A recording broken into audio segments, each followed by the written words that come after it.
हमारे कविता के शीर्षक है आग्रह। आग्रह। मिथि के आंचल सा आब लाल, कनि होयो पैघ दिवस भेला। कहिया तक रचना करब काव्य, सौंदर्य वाक्य सँ भरल भाव।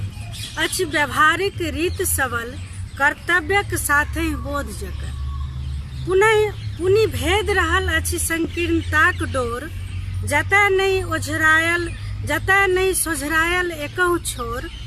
छथि इर्द गिर्द रमणी रमल, बा दुखित दीन नारी फसल। अब भेल भोर, उठ जाऊ जागे। लय संकल्प रचू इतिहास भागे। चाहु और प्रत्यक्ष अछि शोर मचल, मैथिल मिथिला भेल छथ निर्बल। मिथि नहीं रहली कनियो दबल, छनि आई स्फूर्तिक ओज आ मस्तिष्क सबल। अपने सँ ओ गढ़ती पुराण, जँ भेद मेटायब अहाँ अपना जान। कहू कोन दिशा नहीं गेल रहथि, हर सुख दुख के भागी भेल रहथि। किया नहीं भेल हुनक परिचय, मिथि छथि आहत आ व्यथित सदै।